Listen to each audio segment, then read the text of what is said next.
Hello. Hello, everyone. How are you? Let me clean my camera. All right. We have some comments already. Thank you, Rania, for your comments. I'm sorry that you are not able to attend today's live stream, but I hope to see you on Sunday. Edu, for me, it will be 12 a.m. here in Brazil. I wanted to speak with everyone here during the live, but it's okay. Oh, well, we hope to see you next time. Rohit. Hi, Rohit. How are you? Welcome to my channel. Ning Ning. Hi, Ning Ning. How are you? And Jeffrey. Hi, Jeffrey. Hello to my member, Gabrielle. Good to see you. Oh, hi, Edu. So you did make it after all. Pak. Pak Budi. Nice to meet you. Mandeep. Hello, respected teacher. It's same time in Surrey, British Columbia. Wow, I would love to go to British Columbia. Thank you so much for joining. So it is 7 p.m. in California. And I'm curious what time it is for you where you are. Edu, it's midnight, 12 a.m. Wow. Please go to sleep. You can watch the replay later. Hi, is it Nigar? Nigar, good to see you. I saw you last week. Thank you again for joining. Rapsun from Sao Tome. Oh, hi. Hi, I know you. Hi, Weddy Karen. How are you? It's probably very early for you, Weddy Karen. Kaka USA. Thanks for this moment from Cape Coral, Florida. Wow. I'm getting a lot of Americans lately. It's very exciting. Hi, Gaetano. Wow. 4 a.m. in Italy. Thank you for joining. I feel so bad that some of my Sunday live stream viewers are joining today because I know it's the opposite time. Thank you. Grazie mille. Hi, Steph. How are you? Everyone, we have an Australian teacher in the live stream. Her name is Aussie English with Steph, and I highly recommend checking out her channel if you would like to get your ears attuned to the Australian accent. Let me write down the word attuned. Attuned. Let's see. Attuned. So, attuned. I said, get your ears attuned to the Australian accent, which means that you are training your ears to the Australian accent. So again, check out Aussie English with Steph's YouTube channel. In India, it's 8:32 a.m. Okay, not too early and not too late. Adem, 6:02 in Turkey. Merhaba, thank you for joining. I have a Korean friend, Natsan Shigan. Shigan means time. I don't know what the first word means, but 안녕하세요. Hi. Nice to meet you. 반갑습니다. Pak Budi from Indonesia. Thank you for joining. 2 p.m. in Australia. It's a perfect time for a live stream. Mohammed from Steinbach in Manitoba. Oh, Manitoba is, I think, is it Canada? Sometimes my geography is not great. Let's look up Manitoba because I'm sure some people are not familiar with this. Manitoba. Okay, I was right. So this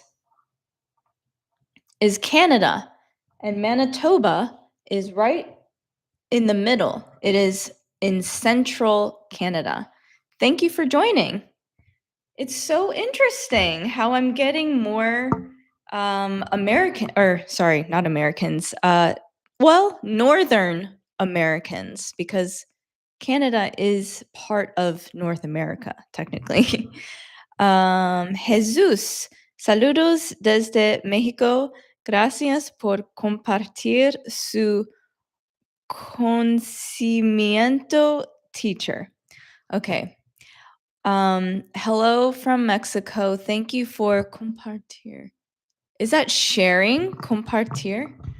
Compartir. One moment. Let's, I'm going to ask ChatGPT to translate this.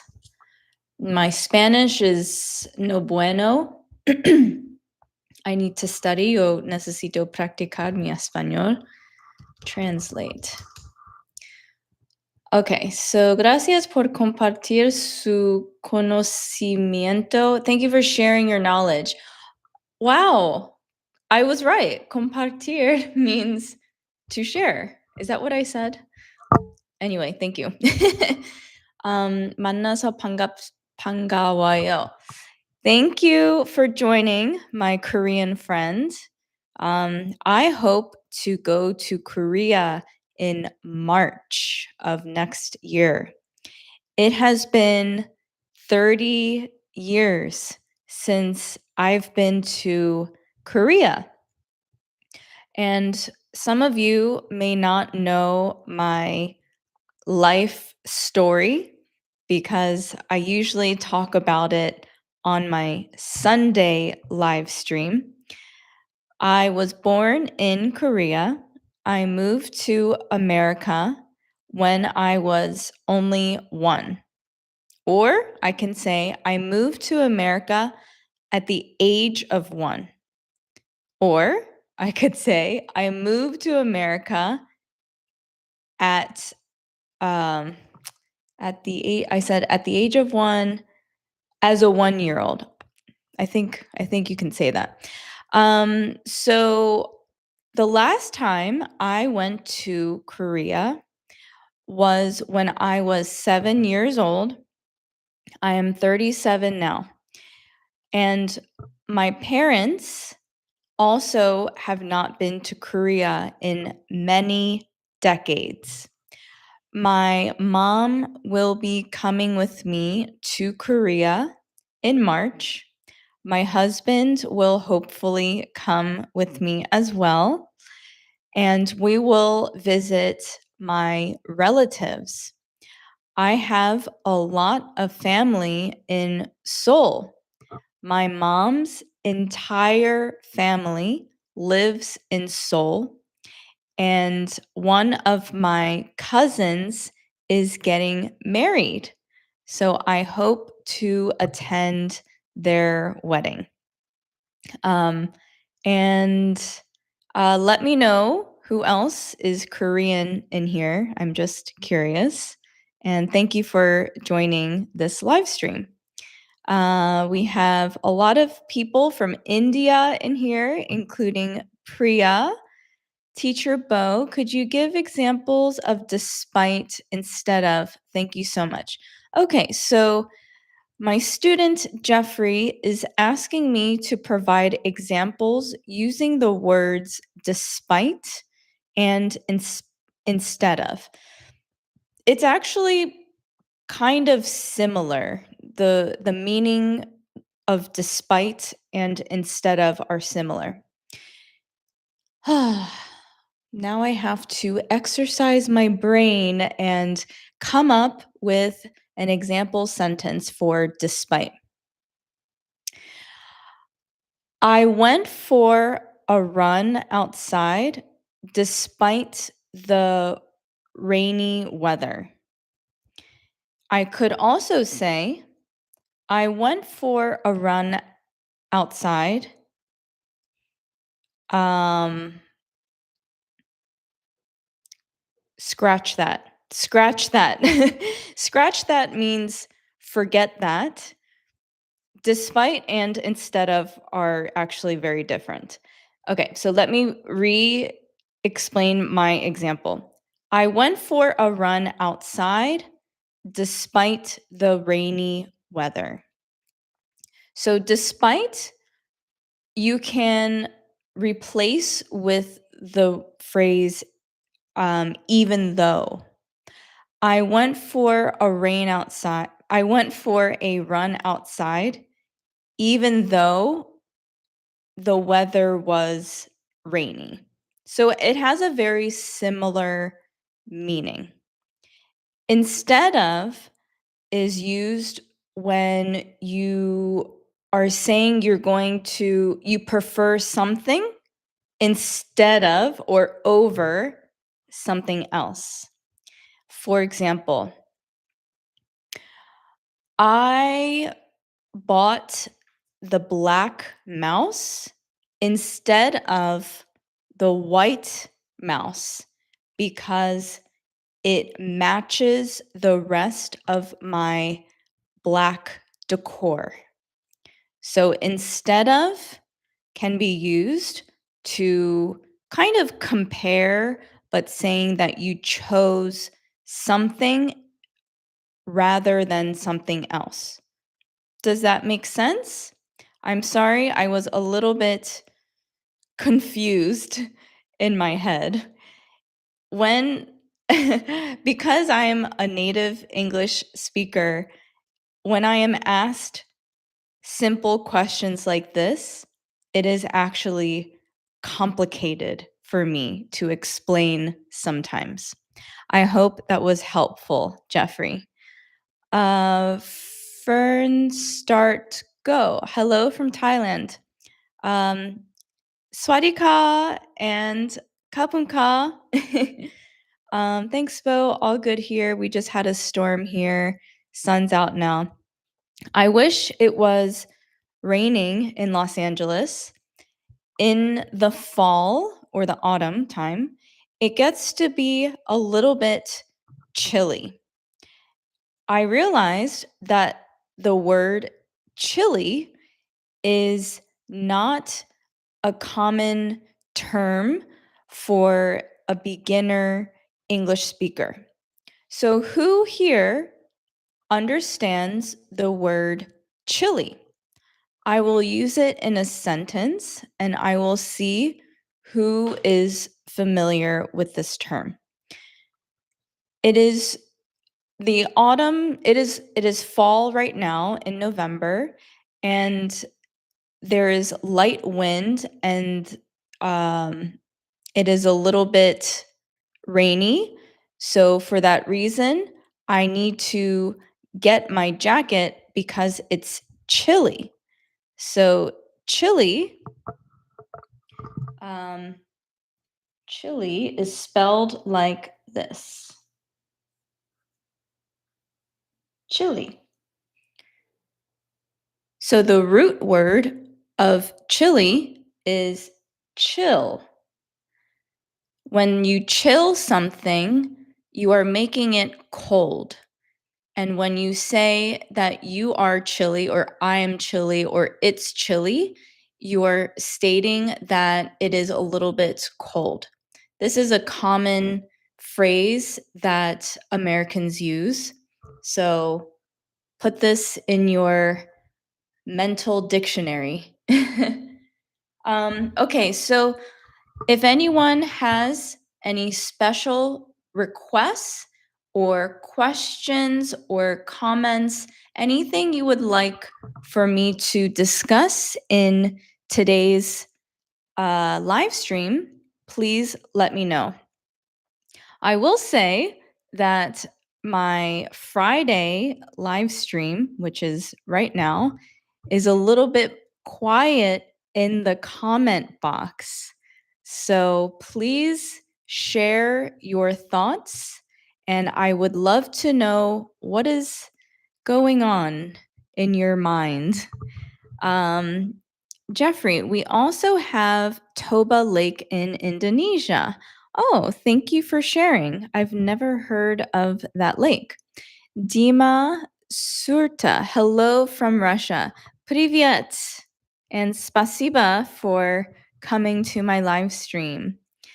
Mohammed, where are you from? Well, I actually just explained that story. When I moved from Korea to America, I moved to the East Coast to Baltimore, Maryland. Baltimore is 1 hour north of Washington, D.C. Most people know of Washington, D.C. because it is the capital. And if you've never been, I do recommend it. There are many different types of cuisine. The food is really good. It is a melting pot over there. Who is familiar with the term melting pot? I will write it for you. Melting, sorry. Let me start over. Melting pot. Does anyone know the definition of this phrase, melting pot? I'll explain. Melting pot means that there is a city or a part of town where there's many different people that came from other parts of the world or the country. So I said that Washington, D.C. is a melting pot, just like Los Angeles is a melting pot. There are people who have immigrated here from other countries, and it has become a part of the culture where you know that when you go to Washington, D.C., or if you go to Los Angeles, you can expect to see many different people with different cultural backgrounds. Did anyone know this phrase, melting pot? Let me know in the comments. Likes, I always forget how to pronounce your username. Like SOFC. YouTube said all you need like on video, everyone. I think you're asking everyone to like the video. Thank you. Thank you, Edu, for becoming a member. I am very grateful for you. For anyone who is interested in becoming a member, you will have early access to all of my videos. After this live stream, I am going to finish editing a cooking video. I made pasta and pasta sauce, and I hope you enjoy that video. It will be posted tomorrow. Say namaste. Namaste. Thank you for joining. You must be from India. Amol, what's the time over there? It is 7:19 p.m. And actually, Amol, so you said the word, or you wrote the word there, Their. And this is actually very confusing for native English speakers.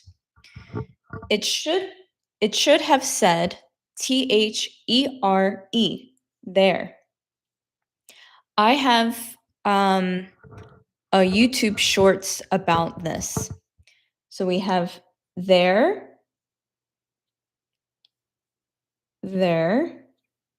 and there.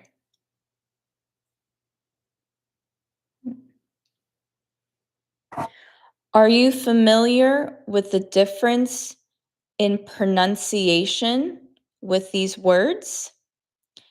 They actually all sound the same. There, and there.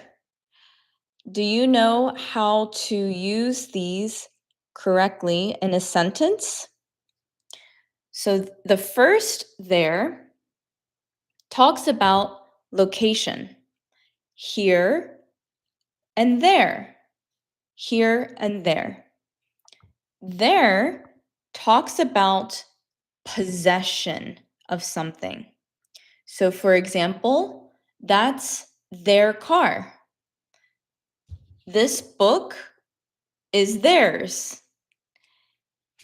Sometimes you may hear Americans say their. That sounds a little bit weird by itself as its own word, their, but I know sometimes I will say their car instead of their car. And that could be just my East Coast weird accent. And there is a contraction for they plus are. They plus are, which is there. So they're on their way. They are on their way. Does that make sense? So I know it's a little bit difficult, but there, and there, they all sound the same, but they have very different meanings. I hope this was helpful for you. Give me a heart if this was helpful. Okay, I will go back to the comments. Aussie English with Steph. Yes, I would say chilly too. Also, I might say it's a bit fresh today, especially in autumn. Oh, good to know. So, my friend here, who is Australian, she was saying that in Australia, they also say the word chilly. But during the fall time, she may also say it's a bit fresh today. That is not a phrase that you will hear in America, but now we all know that it's something we would hear in Australia. Thanks, Thanks, Steph. I don't know why, but I think my brain was trying to have an Australian accent while pronouncing your name. Thank you, Steph. Robson, teacher. What about the expression strive to and aiming to? It's been kind of difficult to get it stuck in my brain. Okay, good question. Let me help you. When I think, let me write it actually so everyone can see what you're asking. So, first phrase is strive to.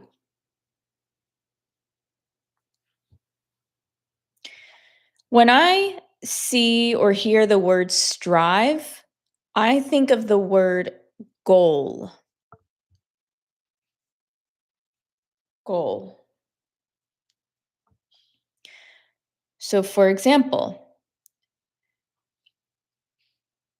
I am. This, by the way, it may not always be to. You might use a different preposition, such as for.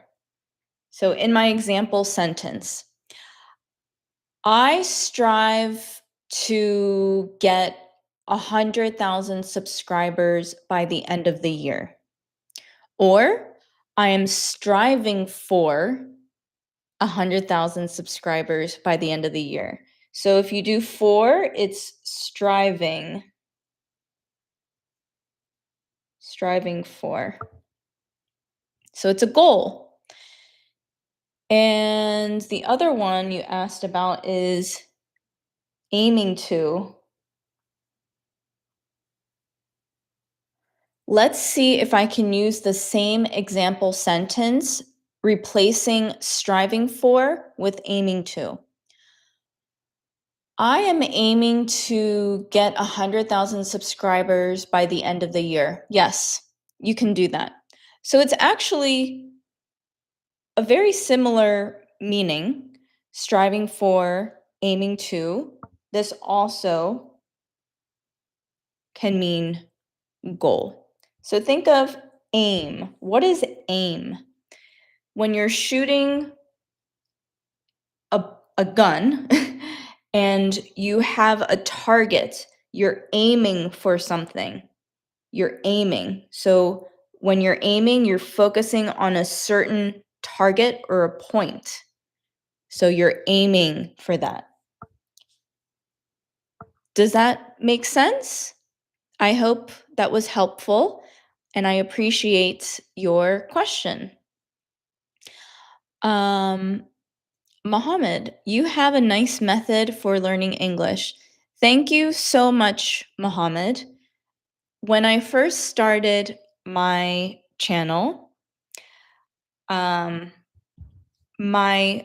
one and only method that I thought I would have and use for my YouTube channel would be speaking slowly in vlogs.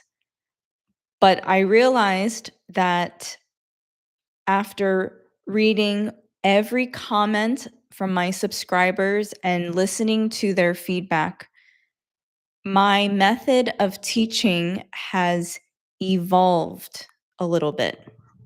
Evolved is an excellent word to know and to use. To evolve. Who knows this word, evolve? So I said, as I've been listening to the feedback of my subscribers, my method of teaching has evolved. Evolved simply means, oh, what happened there? Change. But usually, and probably always actually, it's a good change. It's not a bad change. So you could say, I am evolving as a human being. The older I get, every birthday that I have, I am evolving. And this is a positive sentence. You may have seen this word in the word evolution. Do you know the word evolution? I'm sure you do. So think of like cavemen. Here, let me show you a photo of evolution. Evolution. This is easier. So this is evolution. And I said that you may have seen the word evolve in the word evolution. So things that are changing and forming to something new. Thank you, Mohammed, for telling me that I have a nice method of teaching. My goal is to teach English to you like you are my friend, like you live here in Los Angeles and we are hanging out, and I want to simplify how I'm explaining things the way that I would want someone to simplify to me when I am learning their language. Did you hear how I said their language? I didn't say their language, their language. See, this is where my accent came out a little bit. Maybe my East Coast accent. Going back. There. You can say there, but I said there. It's a subtle nuance. Do you know the word nuance?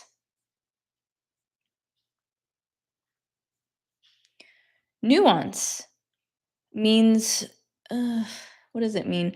It's like a small detail.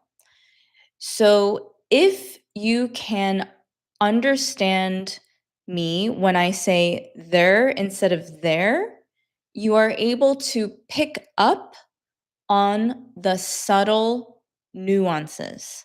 Subtle means slight, little details. Subtle nuances. And this is also a phrase that you will hear a lot of native English speakers use, subtle nuances. The B is silent, subtle. Okay? Let's see. Mareka, hello. Good to see you in here. You seem to be new to my channel, but I've seen your profile photo a lot in the comments, so thank you. Jeffrey, melting pot refers to multicultural society and community with diversity cultural background. Exactly. Yes. Thank you, Jeffrey, for expanding on my definition. So when you are adding additional detail to what someone else said or explained, you can say, thank you for expanding on that. Expand. Gary, hi there, teacher. Good evening from Colombia. Would you mind to explain the terms rather and random? Sometimes it's a little confusing to understand. Yes. First of all, rather and random are two very different words. I'm explaining the basics of that in case other people do not know. So you would like to understand the word rather. Oh, that's an ugly R. Let me go back. Rather. Rather is similar to saying instead of. So rather is that you're choosing to do something or you choose something over something else. For example, an example sentence I have is,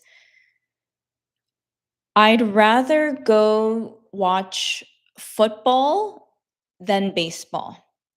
So I'm comparing two things and I'm saying that I choose football instead of baseball. You may also hear people say the word rather when they said the wrong word. For example, if I said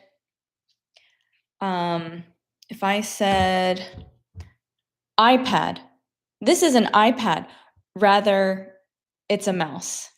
So sometimes when people make a mistake in using the wrong word, they might use the word rather. And you also are wondering about the word random. Random, I use this word a lot. Random means that you're talking about something that is completely off topic. It's you're talking about something that you did not expect to talk about. For example, for example, um, what example can I give for the word random? After I just said, I use the word random a lot. Okay, let me ask ChatGPT. Maybe my brain is starting to get tired.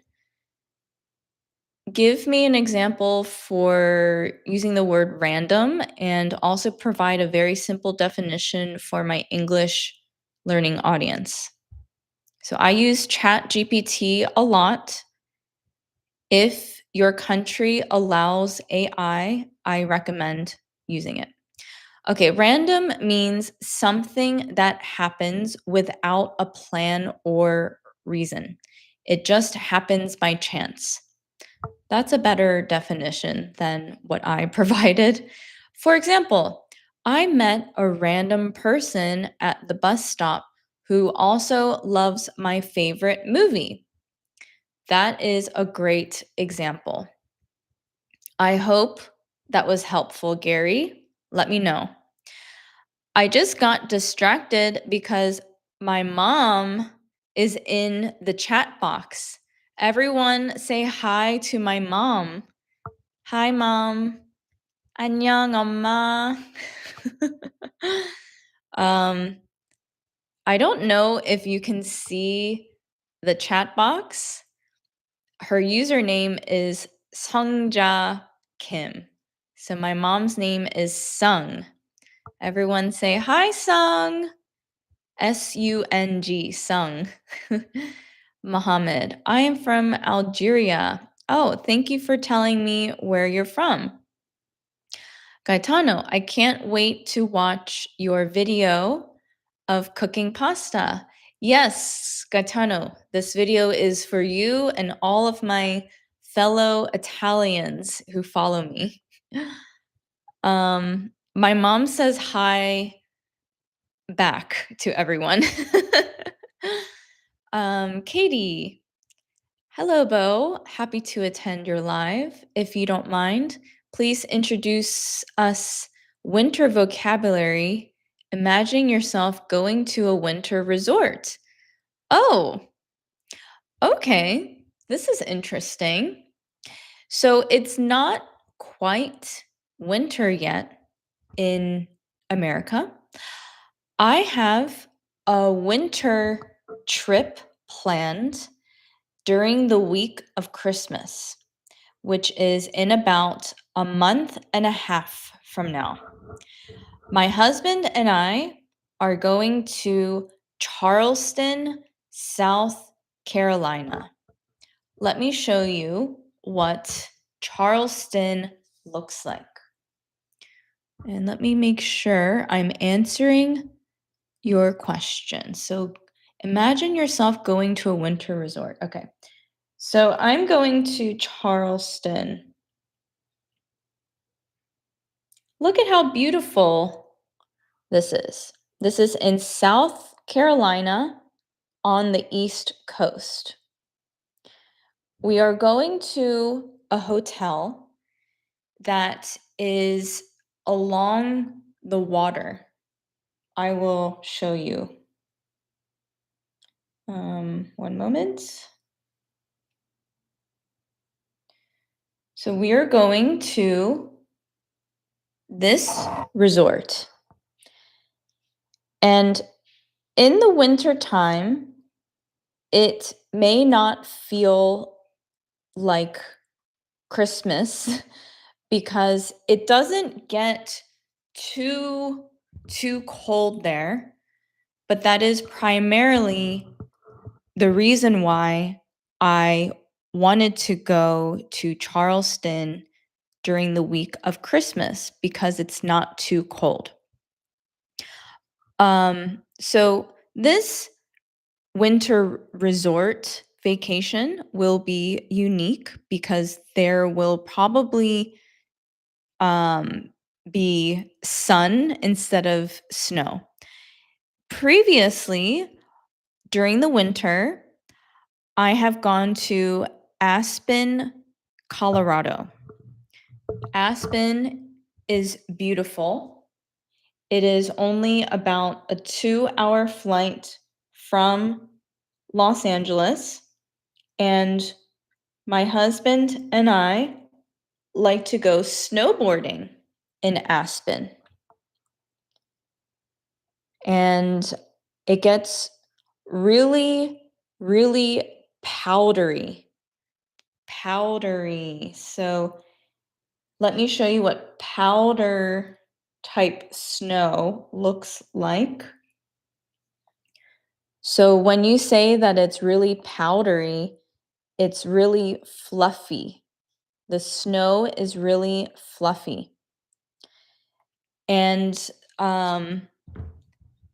I really love Aspen because I am maybe a beginner to an intermediate snowboarder. And there is a mountain there called Buttermilk. And it's a great resort to learn snowboarding. My husband, on the other hand, which means my husband, when I say on the other hand, I'm going to now compare him with me and his snowboarding abilities. He is an excellent snowboarder. There is a phrase that Americans use, maybe other native English speakers, called, he's gonna laugh, shredding. He knows how to shred.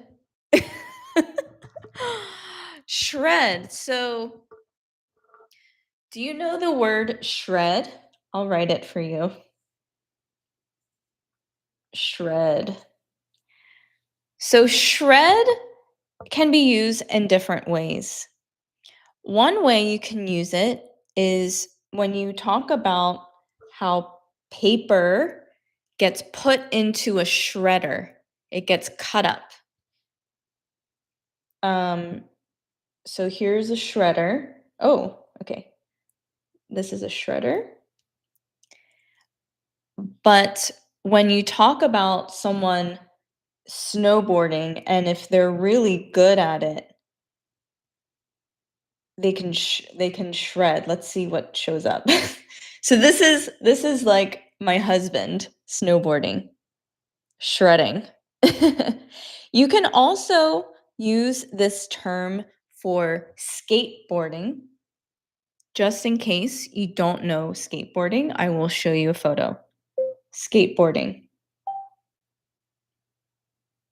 So this is skateboarding, just in case you don't know. So one time, or the last time we went to Aspen, we went snowmobiling. Snowmobiling. So we did this, and we went up a really high mountain. That was the coldest I have ever been in my entire life. I thought I was going to have frostbite on my toes. Let me show you what frostbite looks like. I thought I had frostbite because I was so cold. So as soon as we got back to the hotel from snowmobiling, I placed myself, my body, in front of the fireplace. I felt like I had to thaw out. This is me. I'm thawing out. So to thaw something means that you take something, a food, out of the freezer and you are reducing you are making it to room temperature. So that's my story about a winter resort trip. I hope you enjoyed that, Katie. Aussie English with Steph. Will you film in Korea? Yes, of course. And actually, so my husband right now is in Tokyo and he took my camera. He has shared the videos with me in Google Drive. Hold on. Do you know Google Drive? I use this a lot. So we have a shared drive. He uploaded the videos to a drive, which is like a folder, and he shared it with me through email. And I wanted to show you a sneak peek of the first video. One moment, please. Where is it? Okay. So he landed in Narita, which is the airport in Tokyo. And this is him walking to the airport private shower area. Oh, sorry.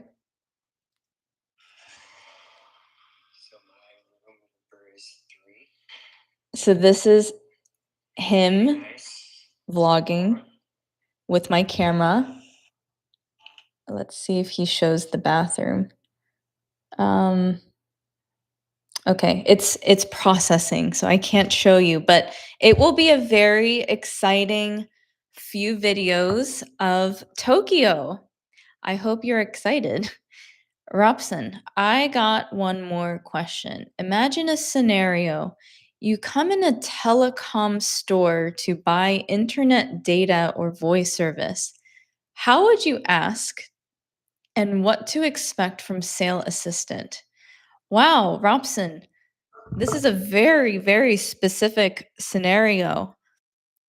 Are you needing to do this? Do you need to go to the store to purchase internet data? I'm curious why such a specific scenario.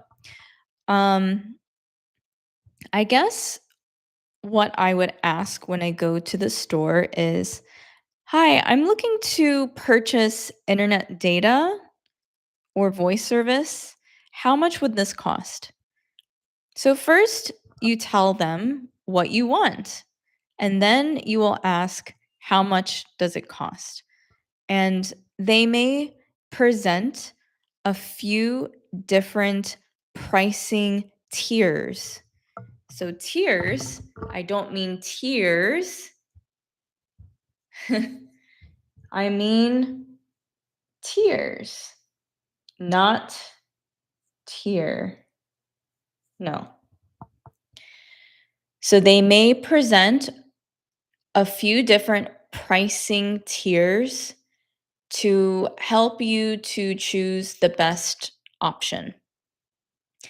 I'm not sure if this answers your question, but my guess is that you will want to ask how much something will cost and be very specific on what you are looking for. Mohammed, I was sleeping when the notification for your live ringing, so I wake up for learning. Wow, it's like going to school. You wake up early and you go to school. Thank you so much. I'm sorry to disturb your sleep.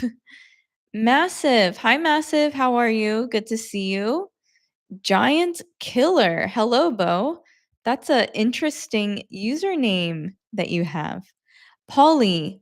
Rather significa investe, I think. Sí, tienes razón. You are right. Rather in Spanish is investe. Correct. Hi, Stephanie. Hi, Farzam. Okay, good. You guys have some friends here. Um, my mom is still in here. She says hi. Hello, Sung. Amma, they're saying hi to you. Massive. I watched your video of Indian cooking. I hope you enjoyed it. Um, I tried to keep it a very simple recipe, and I'm not sure what I will cook this Sunday, but stay tuned because it will be exciting. Mert Khan, I like your videos. Thank you so much. Um, we should go snowboarding sometime. That sounds great. Can you go snowboarding in Australia? I'm sure right now, let's see, it's November, so it must be spring where you are in the southern hemisphere. Um, defrost. Yes. Giant Killer says defrost. So instead of saying the word thaw, you can say the word defrost. Massive. Hi, Bo. I have a question to ask how to choose right life partner, which loyal and faithful. Whoa, this is a deep question. When I say deep, I mean that my answer can be very meaningful. It can have a lot of emotion behind it. Um, well, I guess the best advice that I have for you is to make sure that you do not choose the wrong partner. I think it is easier to figure out who is not the right partner. And with that experience, you will be able to understand who is the right partner for you. And I am someone who makes decisions based on my gut feeling, my intuition. Intuition is it's a feeling that you can't explain. It's just something that you know deep inside of you is right. So trust your intuition when you meet someone and ask them questions about their history and their past. So that's my answer for you without going too deep. Mohammed, tomorrow I have work in the morning, so I'm very sad to quit your amazing live. Thank you so much, Mohammed, for coming. I really appreciate it, and I hope you have a wonderful day.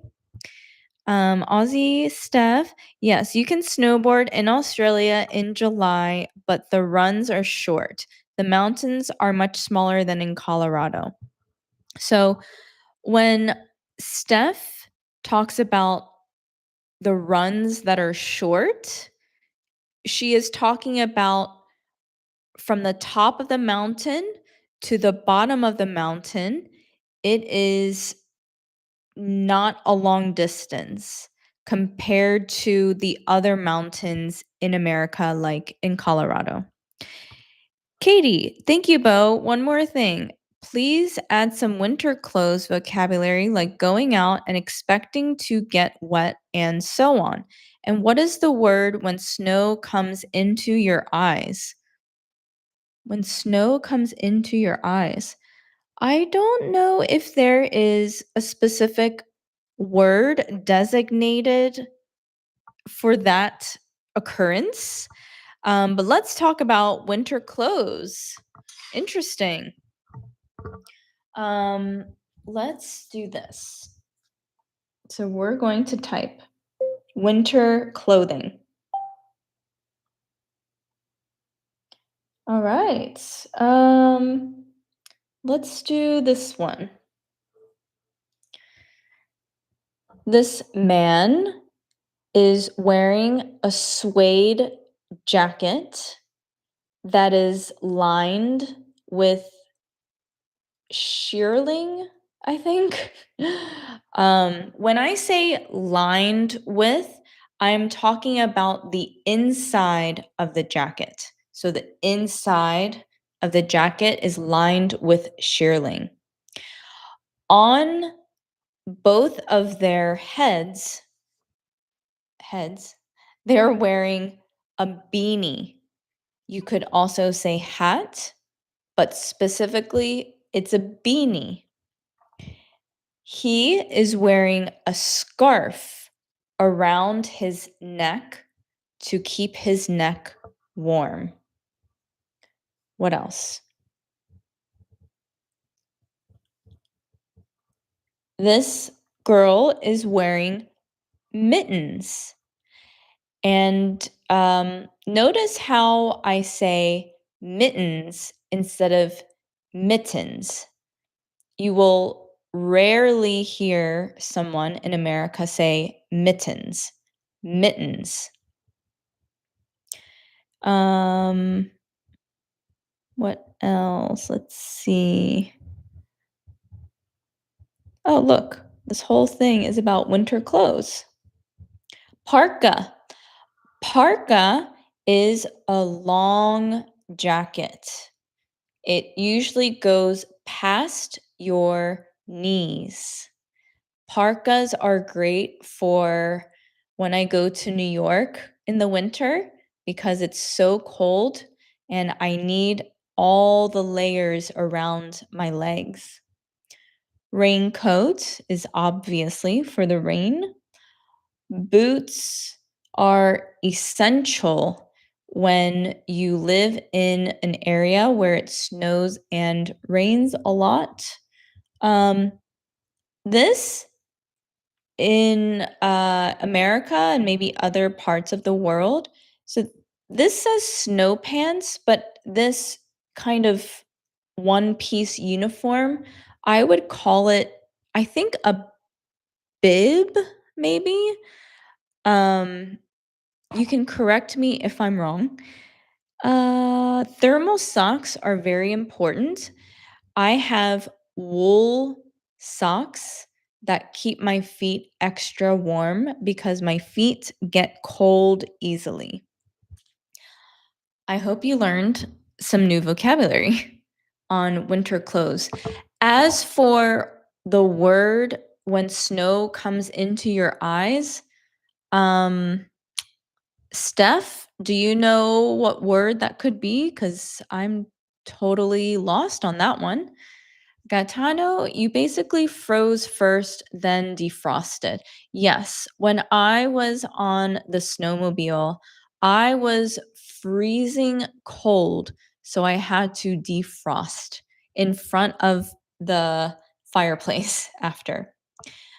Um, Bo, when you're 12 years old, what do you make a YouTuber only thing do you? I think you are asking when I was 12, did I want to be a YouTuber? I think when I was 12, YouTube was not around. It did not exist. um, I started my YouTube channel in May of 2024. And it's been a year and a half, and I'm almost at 100,000 subscribers. So as soon as I get my plaque, I will put it somewhere back here. Maybe back here.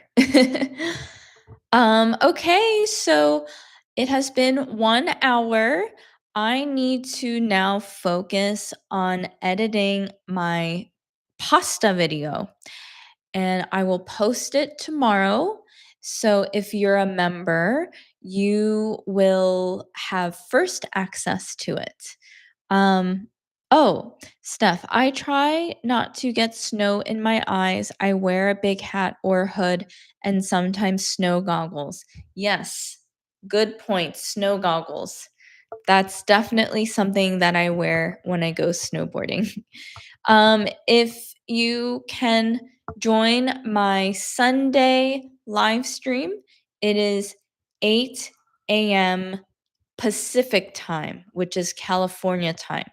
So it may not work for some of you because it might be too late, but if you can make it, I will be grateful. I will see you next week. Thank you for joining. Bye.